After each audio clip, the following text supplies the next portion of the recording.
Sunday in the 7th month of the year 2023. And as usual, Christians were in various churches today to thank God for bringing them thus far, as they prayed for His divine intervention in the present economic, social, and security challenges facing the country. Our package on Sunday Rendezvous tonight, as usual, is loaded with stories making the rounds, especially human angle stories and other events that will interest you. So, if you're wondering where to be at this hour, this is the place to be, as I urge you to draw closer to your television as we dish out our content. Good evening and welcome. I am glad you could join us. Do not forget that you can watch us live on our YouTube channel at NTA Enugu. And we begin with the hard news segment. Some Enugu youths yesterday marched through major streets of Enugu protesting against the illegal sit-at-home order still being enforced every Monday by a section of IPOB agitators. Chidi Okorafo reports. The protesters who took off from Opera Square Axis down to other major streets of Enugu called on residents of the state to disregard the infamous sit-at-home order by the Finland-based Simon Ekpa IPOB-led faction. According to them, the order has crippled the economic activities of not only the state, but the entire southeast region. We young persons who believe that anything that emanated from the sit-at-home was about agitation for Biafra. And Nnamdi Kanu has been the leader. But God being so kind, yesterday Nnamdi Kanu said openly that sit-at-home should stop, that it's killing our people. And that was why we, the young person, knowing fully well that Nnamdi Kanu in his movement has actually been preaching for the safety of the young person from the southeast. And as well, we said that in as much as Nnamdi Kanu is there for our sake, we need to come out today to show a solidarity support to what he said. Carrying placards with different inscriptions like "Sit-at-home promotes crime," "Sit-at-home is affecting our children's education," among others. The youth commended Governor Peter Mba for beefing up security and providing enabling environment for businesses to thrive.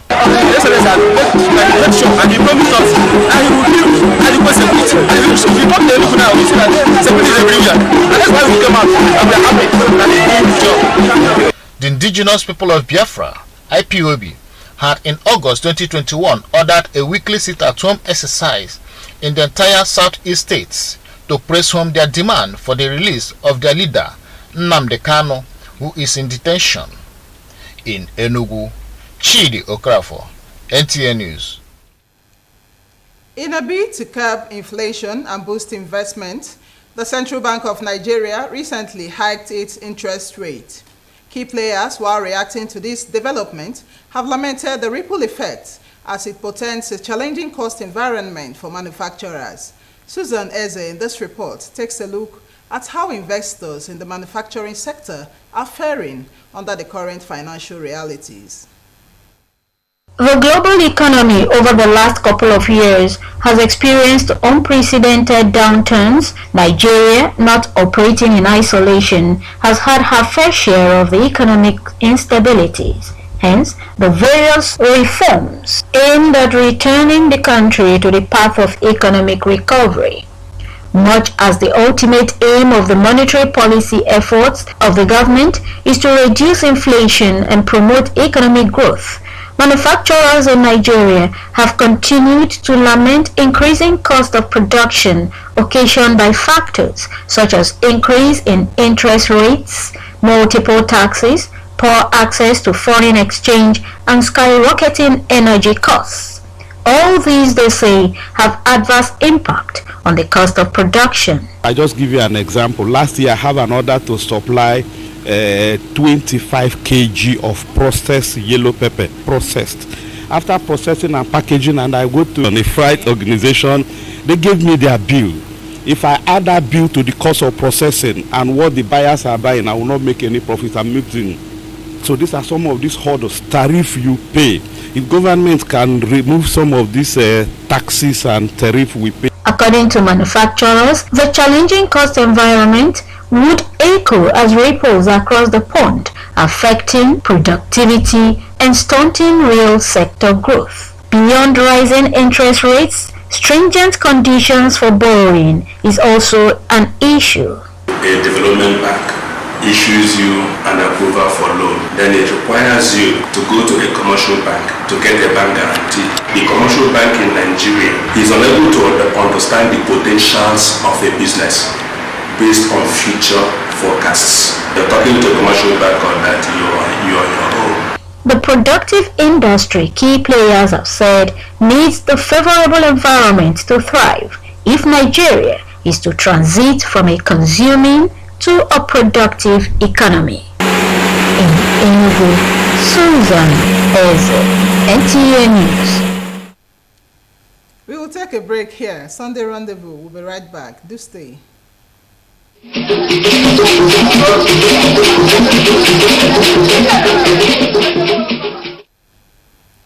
It's glad to know you're still there. It was a memorable and fun-filled day for pupils, teachers, and management of the International Nursery and Primary Schools, Transekulu, Enugu, as they gathered for the 2023 prize-giving and graduation ceremony of the school. Uchenna Nnamele was at the event, and he brought back the sights and sounds for Sunday Rendezvous.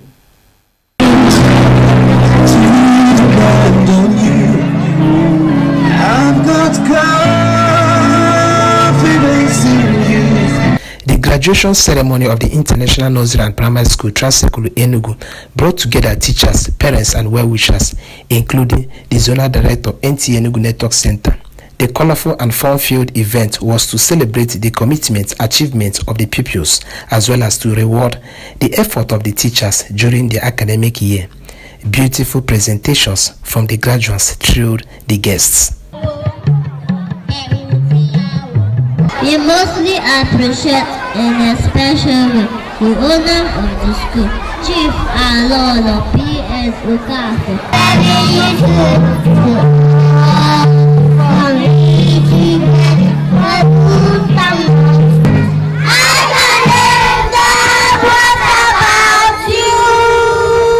Ekelemge onye ọma na-ege ntị, ndị nze na ọzọ, igwe, ichie, onowu, lọlọ na iwu, ndị onye chiri ya zere.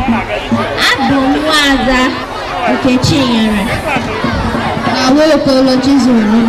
Tọọ ntị n'ala ka ị nụrụ isiokwu anyị jiri mere akụkọ. The administrator of the International Nursery and Primary School, Ukoli Bridget, while commending the effort of the teachers, advised the outgoing students to be good ambassadors of the school. My message is that they have to portray the good image of the school by working very hard, behaving well, showing that they are really international, but they pass out from international nursery and primary. The school's headmistress, Adobe Obi, while appreciating the performances of the graduates, both internal and external examinations, noted that the school is determined to give quality education. Raising up, first, godly children, raising up, secondly, children that are spiritually sound, morally sound, and academically sound. Some parents and graduates speak. I'm happy that I'm moving to primary 1. The school actually is really trying, giving them the basic understanding of life and education. My message to the school management is that they should keep the academic level, the way they've sustained the academic level is very interesting. Cutting of cake is a regular feature in most celebrations, and so it was time for the graduates to cut the graduation cake.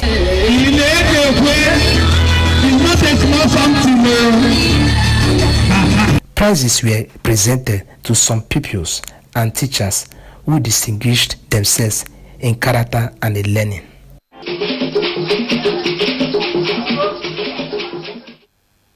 A fun-filled event indeed. We say congratulations to the graduates.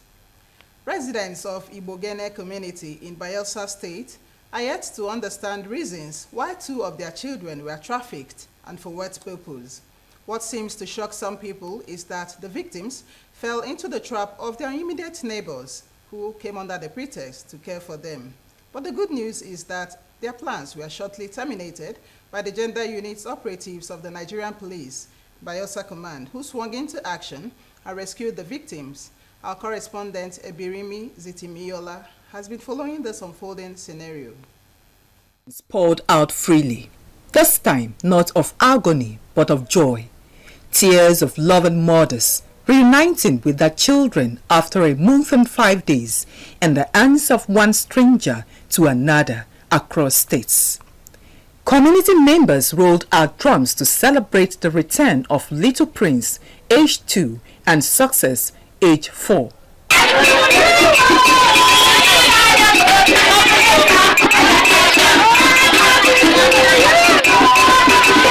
For the mothers, what more can they say than to appreciate God, the Nigerian police, and all for the rock-solid support and prayers?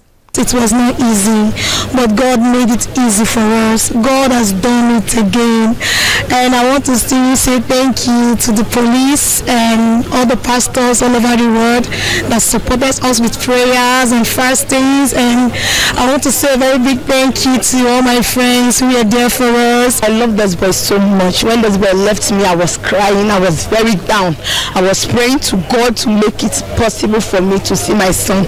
And here I am with my son. I'm very happy. I want to thank God for the police for their efforts in this matter. I want to say thank you to everybody, even the NTA people. Police operatives of the Gender Unit, Bayelsa State Command, busted the child trafficking syndicate and recovered the children in Abia and Enugu states after painstaking investigations. They are supposedly neighbors that took the children away. Were arrested at Ugeli. That's early this month. They were arrested at Ugeli, and further investigation led our team to Abia, where they arrested other 2 suspects. And upon further interrogations, the suspects mentioned the locations where these children were sold. And our team went further to Enugu Command, where they recover Success, and they came back to Abia. That's on the 22nd of this month, where they recovered Prince. So we'll continue with our investigation. The total sum that was paid to the end receivers was allegedly 1.6 million. Chioma, who took the children under the pretext to buy drugs, said she was given 120,000 naira, while others received 250,000 and 800,000 naira. I rent the place and I make friends with them. Normally give them money every day, they cook, they eat. How much? 120. I'm the one that called the buyer. They give me 800 more. The Bayelsa State Police Command spokesman has a word of advice for landlords and parents. So we have to give this caution to even landlords, because you don't just rent your apartments to people who you don't know. There is no record of people you rent your apartments to. And parents and caregivers should also be careful not to just trust people who have been their neighbors just for some few months. The suspects are undergoing further interrogation, and the police have promised due diligence in the matter.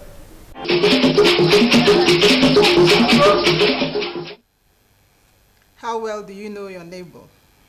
Parents should really be careful about who they leave their children with. Armed robbery and kidnapping are among various crimes being committed in recent times in the country.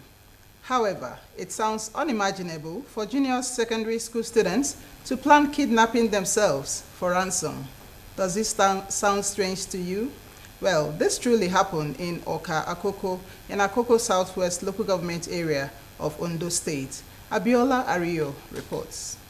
It is truly changing, as unimaginable stories that are better left as fiction are no longer mere make-believes. This is the story of 2 siblings from Akoko. Though 2 sisters, 13 and 15 years of age in junior secondary school 1 and 3 at Akoko, were declared missing by their parents, who alerted Ondo State Security Network, codenamed Amotekun Call for rescue. What a twist to have realized that the young girls were not missing, but faked their kidnap to collect money from their mother's ransom. I don't know you. Eh? my sister. Eh? I don't know. Maybe you said it was because your mother was treating you. It's my sister. My mother used to do as if she's not the Your one mother that. used to do what? As if she's not that. As if she's not the one that born me. We did not threaten the Where did you get Kabesi? It's my mom that give Kabesi for. The state commander, Amatekun Corps, confirmed the girls are still in custody, having paraded them alongside 26 other criminal elements arrested for various offences in different parts of the state. We moved into action and later on found out that the calls with which they were negotiating with the monarch of the town actually came from the phone of the girls. So we apprehended the girls and we made them tell us why they committed such a dastardly act of kidnapping on themselves. They are minor, so we are trying to rehabilitate them. Newsline visited Ayegule community, Okakoko, where the parents of the girls live, but all efforts to speak with the mother and the traditional head of the community proved abortive. The girls' act, according to a medical expert, could be peer pressure or lack of family values, which she said has power to shape people. What will have predisposed the children to such thoughts and to such action should look into the family and the social environment they are into. The families, the way they handle the children, the minors, the way they expose them, needs to be looked into, needs to be worked on. The general values. What do we value? I think values has changed. Values has changed to money. As investigation into the case continues, Newsline will keep you updated.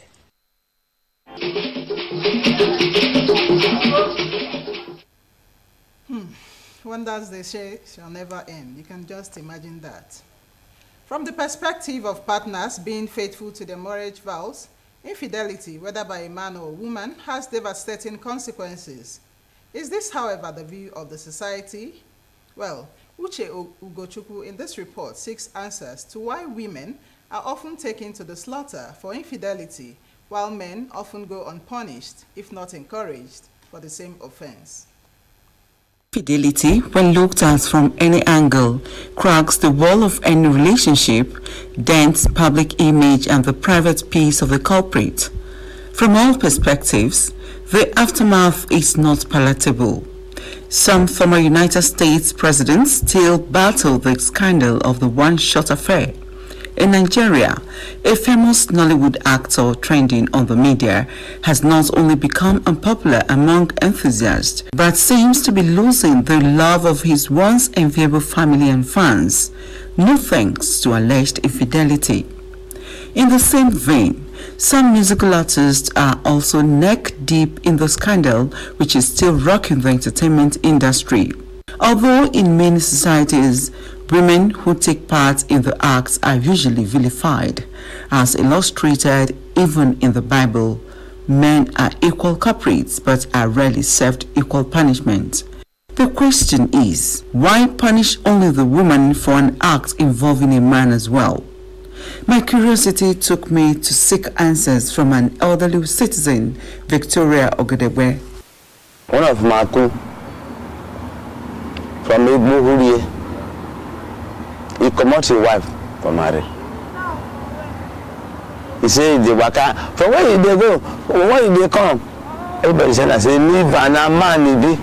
The woman say na man be. If when he be man, then he go waka down. What of yourself?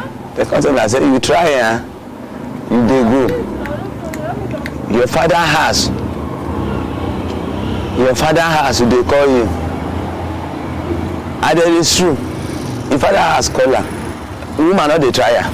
Why woman not go try? A man go try? No, only man like you do.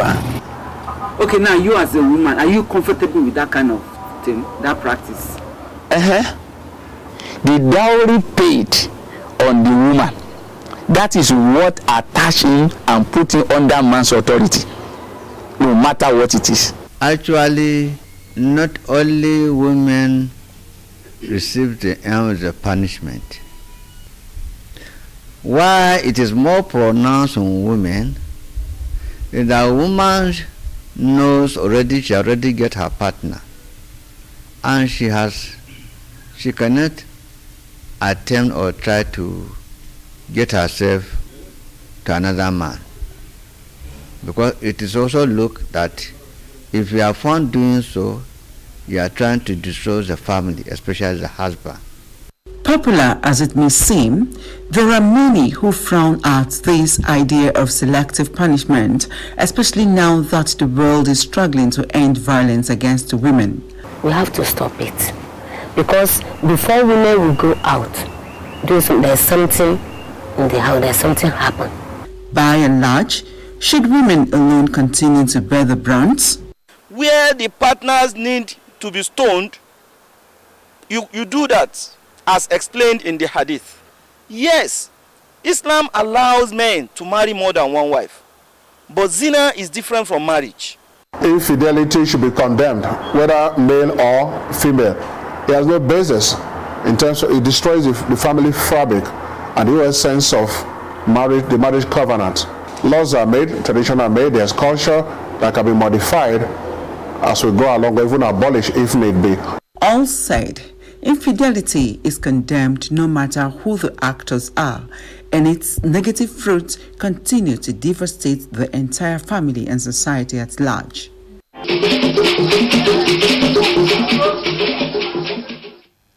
Some people would always say it is a man's fault, but I think infidelity should be condemned no matter who the actors are, whether the male or the female. The heart-wrenching condition of a 45-year-old woman who mysteriously lost 7 children in succession, left to suffer her fate by her husband in a condition that can best be described as pathetic. However, from complete helplessness in bondage to a glorious freedom is the amazing story of transformation in the life of this woman, Asa Issa. Kudos to some humanitarians, medical personnel, and the media, as life cannot be this better for Asa, who had lost all hope in seeing better days ahead. Pauline Kujevana reports. Asa Issa, who was starved, tongue pale, emaciated, and traumatized by the confinement, regained her freedom from the inhuman condition she was subjected to by her husband after a tip-off from a whistleblower. Kudos to the inspiring effort of the humanitarian actors, who later referred her to the State Specialist Hospital for thorough medical attention, and services were rendered free of charge by the hospital. She is better now. She tolerates orally. She feeds very well. She is gisting. We gist very well with her compared to when she was admitted. And now we are handing over her management to the psychiatrist. For going to neuropsychiatric, I will be part of it because we have a component of such kind of drugs with our organization, which will maybe by the time the doctors prescribe, and then we can make the supplies of such drugs to her. It was therefore a moment of joy for Asta to revisit her home, transformed by cemented floor, arranged with mats, mattress, pillow, mosquito net, clothes and nutritional food, support from well-spirited individuals. Lale, jam, lale mama, lale bitti. For the husband, our further finding reveals that he locked her in the room to avoid children from stoning her or coming to disturb her. Having been released on bail, we are still watching it. If there's anything that comes us again, we are going to rearrest him again. And he has promised to sell one of his goats to take her to neuropsychiatric for further treatment. The compound children, who were excited to see Asta back home after 1 month for medical attention, had the humanitarian actor Lucy Yunana warning them against troubling her life. It's indeed a pathetic situation, but we say thanks to all those who came to her rescue. And this is where we call it a day on this week's edition of Sunday Rendezvous. We thank you so much for being a part of it, and we wish you a wonderful working week ahead. Good night, and God bless.